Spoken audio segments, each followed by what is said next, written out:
ലണ്ടനിൽ പോയിട്ടേ ഉണ്ട തിന്നിട്ട് ആളാവാന്ന് കരുതിയ നമ്മുടെ ഹാരിഫ് ഉണ്ടല്ലോ, ഹാരിഫ് പോയി മരമണ്ടനായ കഥ. ഓടിയ സ്ഥലത്ത് പുല്ല് മുളക്കില്ല. ഇത്രയും കാശ് മുടക്കിയിട്ട് ലണ്ടനിൽ പോയിട്ട് മരമണ്ടനാകുക എന്ന് പറഞ്ഞാൽ കേരളത്തിൽ ഏതായാലും മെനി ടൈം മരമണ്ടനായിട്ട് ഉള്ള പരിപാടിയാണ്. അവിടെ പോയിട്ട് മരമണ്ടനായി എന്ന് കേട്ടപ്പോൾ വല്ലാത്ത സങ്കടമായി പോയി. എൻ്റെയൊക്കെ ഒരു ദുർവിധി. ഇയാളെ ലണ്ടനിലെ സ്പീക്കേഴ്സ് കോർണറിൽ പോയിട്ട് അവിടെയുള്ള നമ്മുടെ അദ്നാൻ സാറേയും അതുപോലെ മറ്റു മുസ്ലിമീങ്ങളെയും വെല്ലുവിളിക്കുകയാണ്. പച്ച നുണ കളവ് പറഞ്ഞിട്ടേ അങ്ങോട്ട് വെല്ലുവിളിക്കുകയാണ്. കളവിന് കയ്യും കാലും മുളച്ച ആളാണ് ഹാരിഫ്. എന്താ പറയുന്നത്? ഇസ്ലാമിൽ സ്വന്തം മകളെ വിവാഹം കഴിക്കാൻ പെർമിഷനുണ്ട്, വിവാഹം കഴിക്കാൻ പറഞ്ഞിട്ടുണ്ട് എന്ന് പറഞ്ഞിട്ട് കളവ് പറയാണ്.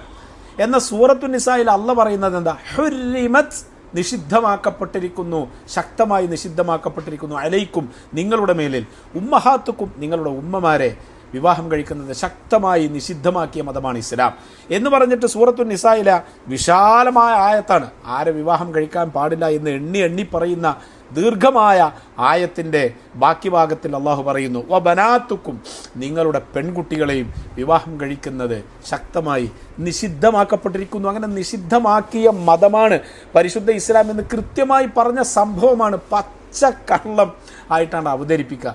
വിവാഹം കഴിക്കാൻ പറഞ്ഞിട്ടുണ്ട്, വിവാഹം കഴിക്കാൻ, പെൺകുട്ടികളെ വിവാഹം കഴിക്കാൻ ഇസ്ലാമിൽ പെർമിഷനുണ്ട് എന്ന് പറഞ്ഞപ്പോൾ പുള്ളിനെ ശരിക്കും അങ്ങോട്ട് പിടികൂടി. പുള്ളി അങ്ങോട്ട് മെഴുകി കിടന്നിട്ട് ആ സംഭവം നിങ്ങൾ ആ സ്പീക്കേഴ്സ് കോർണറിൽ നടന്ന സംഭവം നിങ്ങളൊന്ന് കേട്ടു നോക്കൂ ആദ്യം.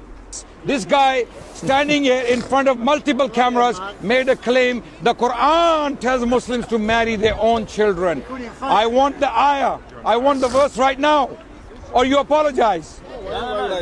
You got 1 more minute left. I got it. A few moments later. He got something. Ask Tel Aviv. Tel Aviv. 1 hour later. Why is he like this? He's like this. So.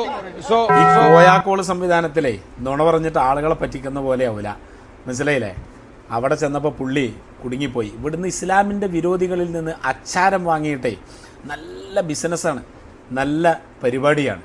പക്ഷെ അത് അവിടെ ഏശിയില്ല. ഇവിടെ തന്നെ വിവരമുള്ള ആളുകളെ മുമ്പിൽ ഏശോ അല്ല. ഇയാൾ ഇത്രയും കാലം ഈ കോയാക്കോള് നടത്തിയിട്ട് ആരാണ് ഇയാളെ ട്രാക്കിലേക്ക് വന്നിട്ടുള്ളത്? ഒരാളെ കാണിച്ചു തരാൻ പറ്റും. എന്തായാലും അവസാനം ഇയാളെക്കുറിച്ച് പറയുന്നു. ആര്? നമ്മുടെ അദ്നാൻ സാർ പറയുന്നത് കൂടി കേട്ടു നോക്കൂ നിങ്ങൾ.